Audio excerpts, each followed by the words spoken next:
Hey everyone, so today I'm making a video on character design pet peeves, but it's special because it's a collab and those are always fun. It'll hopefully follow a similar pattern as the art pet peeves video, which if you haven't watched yet, you really should. But yeah, anyway, let's get into the video. Hey guys, it's me, CherriiBomb. You can call me Rex though. I'm gonna say a few of my opinions on designs, however, please note these are just my opinions. You don't need to agree with me at all, I'm just throwing the way I feel out there. Because the key word in this is my opinion. Got it? Alright, rad.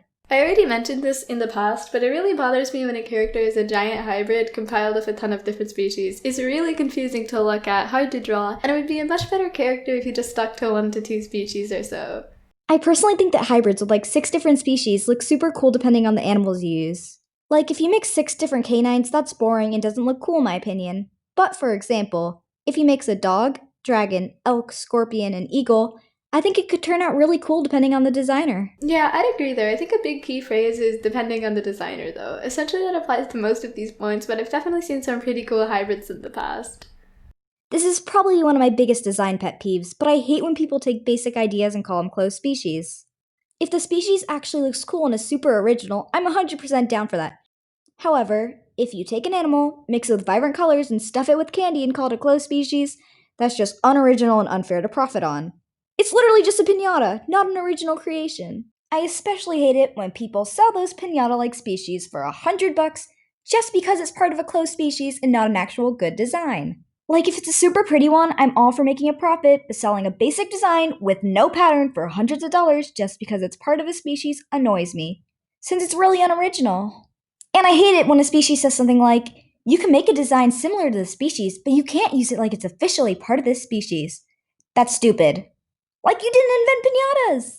I also really dislike this. Some species are just combinations of already existing species with certain colors and patterns. Nobody invented dogs or dragons. You can't sell a dog with fire powers and call it original and ask for payment every time someone draws one, since literally anyone can come up with that without even knowing who you were. I totally understand requiring credit if someone specifically took inspiration from you, or requesting that if someone creates a character in this species they let you know, but it becomes a problem if you force them to pay or get to make decisions of what happens with the character that they designed because you made a fancy name for it or something.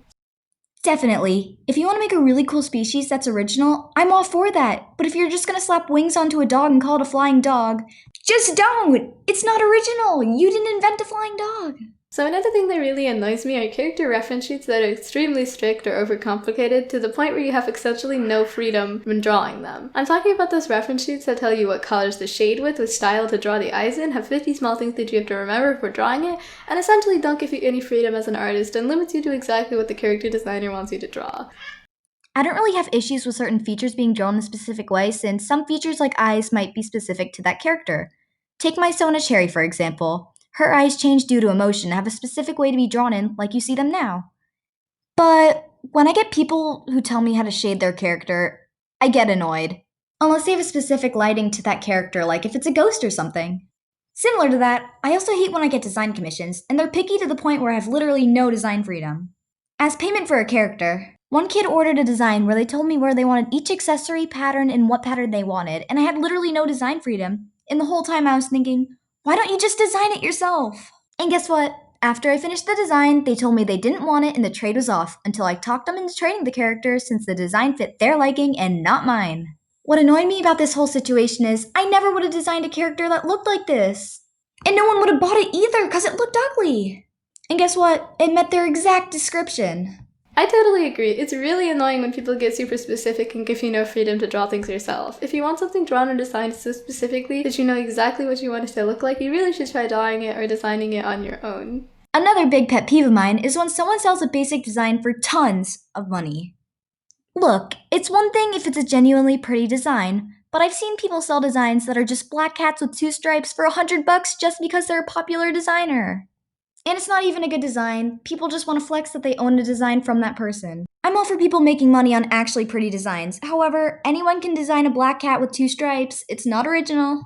That also goes for some designs that are way too complex. Like, I mean, tons of stripes, lines, and other features and patterns.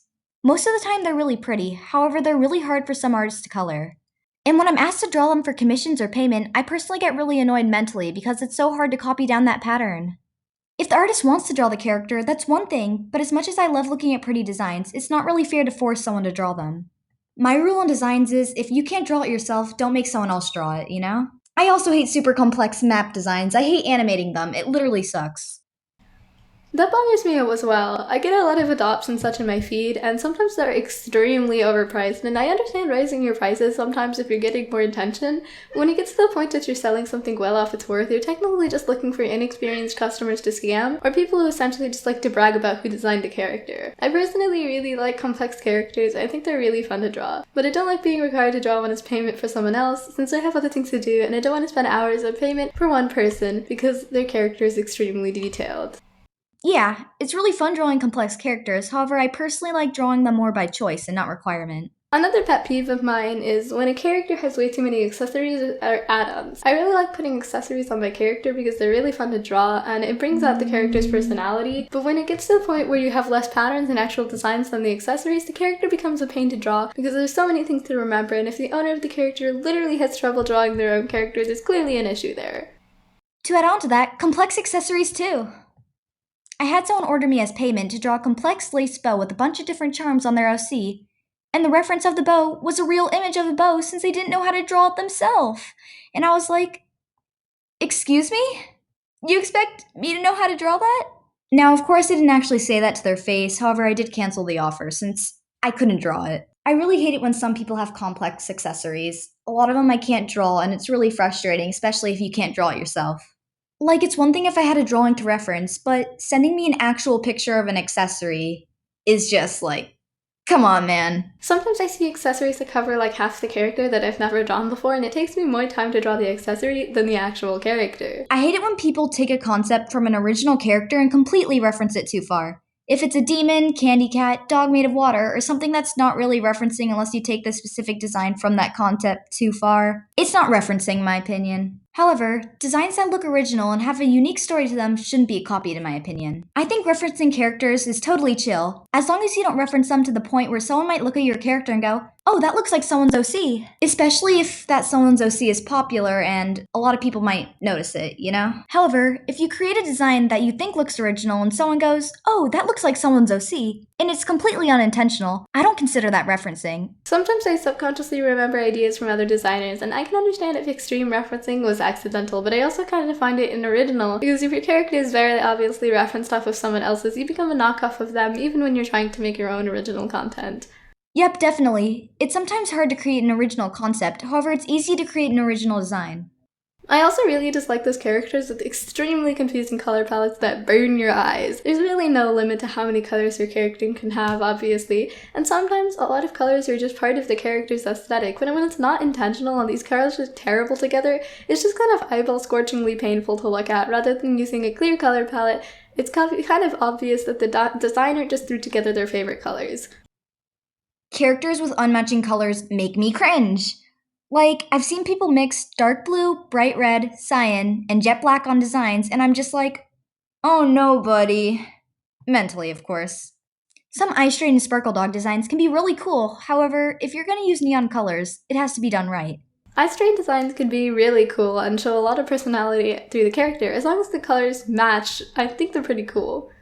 I hate it when people can't draw a simple design right for payment. If it's a complex design or the ref is hard to see, and you get a few features wrong, that's okay with me. However, my old Sona was literally just a black hat with a white chest and tail tip, with 3 white spots under each eye, and I had people mess up so badly. Like, to the point where people would color all of her paws white, or put freckles on her face, and I'm just like, how do you do that to such a simple design? Heck, I've even gotten art of Cherry without any white on her fur, the darker shade of black. This doesn't bother me if it's for fan art or request or just a gift. However, if it's a commission, trade, or payment, it's important that you try your hardest to actually get the design right, especially the ones with bold features that people will notice right away if you mess up. Yeah, I can understand if it's a really complicated character and it's just difficult to remember all the placements of the colors, but if the character isn't even that complex and you still get it wrong, it can mainly be because of laziness and not because the character was too hard for you to draw. If it's for fan art or something, I think it's a nice gesture, and I don't care if you make a few mistakes, but if it's for payment, I would rather not get it all if in the end the character is completely messed up. Exactly. Rushing to get a payment done is really uncool, and if someone nicely points out a design mistake and you give them attitude, that's just not cool. It's easy to really want a character and want to own them as fast as you can. However, depending on the person, most people are pretty nice and flexible about payment deadlines. So it's important to take your time and make it nice, since you need to remember what it's like in their position. Exactly. If I ask for a certain payment, I'm expecting to receive said payment, and if it turns out that I get something entirely different, then it's the same as paying someone less than the price you were supposed to. If you really want something, you should really work hard on your payment for it. I hate it when people go, "You stole the color in my OC." Like, let me tell you, buddy, there's no such thing as color theft. You can't own colors. Now, some colors may look iconic to your character, however, you don't own the color of your character, and people can use it as they please. Take my Sona, for example. She's black, white, and neon reddish pink. I don't own these colors. Heck, I bet you there's thousands of OCs out there with Cherri's exact color palette. And guess what? That's totally okay. I don't own these colors. Now, if someone were to copy the exact design, I could see how that would be unsettling. There's tons of free-to-use color palettes online, and tons of the designs with those palettes look really similar. So if you use that palette and find a design that looks similar to yours, I wouldn't be too surprised since most of those free-to-use palettes come with patterns too. Color picking your own colors might make your design look a bit more original, but at the end of the day, if someone uses the exact same color as you, it's really not that big of a deal. Bro, why does color palette theft exist? Why is this a thing? Colors aren't ideas. Yes, you can place certain colors together and they might look very nice, but there are probably thousands of people who've come up with the exact same color placement without even knowing who you were. Wild fun fact, T-Mobile has a trademark on the color magenta. Another thing I want to mention were those standard ugly characters that look absolutely fine. This usually happens in comics or movies or shows, but there's always that story about the classic ugly character that literally doesn't look ugly at all. Like, straight hair, acne, and glasses doesn't make someone ugly, and it really gives a bad standard about what's ugly and pretty. I don't think the designer is intentionally trying to do this, but it might be more because they don't really know how to draw ugly characters, and personally I think this is even worse. I agree. I really hate designs that are stereotypically considered the ugly one. Beauty standards suck, and labeling characters as ugly just because they have certain features that don't fit society standards is a really uncool thing to do. Okay, yes, thank you for watching if you watched all the way to the end. If you did enjoy this video, please consider subscribing to Rex's channel because it's like really cool. And yeah, thank you for watching, and as always, I'll see you in the next video.